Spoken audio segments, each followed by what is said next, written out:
Serikali imeendelea kuimarisha ushirikiano baina yake na TAWLA kupitia wizara na taasisi zake TBS, TMDA, MUHAS na shule ya sheria nchini SUA, pamoja na taasisi nyingine. Serikali imeendelea kufanya mahusiano mazuri na TAWLA na hivyo kufanya chama hiki kuwa na nguvu zaidi na kupata heshima ndani ya taasisi za serikali.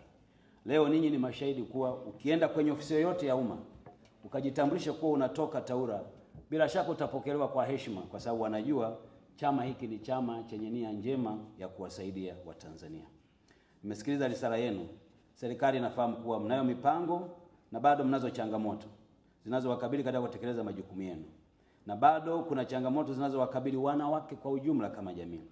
Naomba niwahakikishie kuwa serikali itaendelea kufanya kazi hizo, kuzifanyia kazi changamoto hizo na kuhakikisha kuwa inadumisha haki na usawa na kutokomeza ukatili wa kijinsia kwenye familia na kwenye jamii yetu. Tunayo jamii ambayo inahitaji kuelimishwa wakati wote, kumheshimu mwanamke na kumlinda kwa nguvu zote.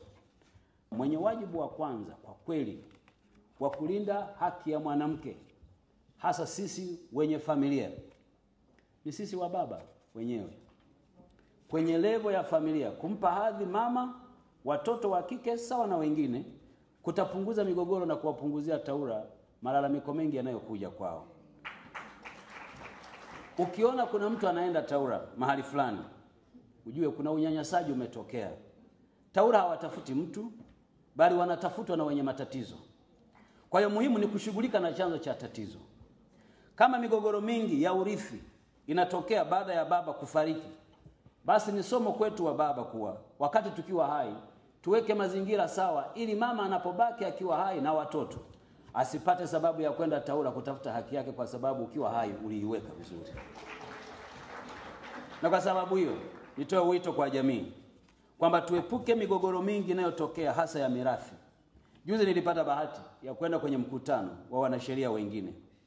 Nikaambiwa katika kesi wanazokutana nazo, asilimia zaidi ya 50 ni migogoro ya ardhi.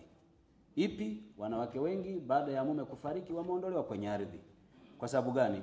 Kuna kundi jingine, upande mwingine lina nguvu kuliko huyu mama na watoto wake, wanaamua kuondolewa. Ni wito kwangu na kwenu ninyi TAWLA, tuanze kushughulika kwanza na tatizo la kuendelea kutoa elimu kwa watu ili wajue kuwa wakina baba na wakina mama, basi tuache mazingira ambayo hayatasababisha mgogoro baada ya mmoja kuondoka hapa duniani.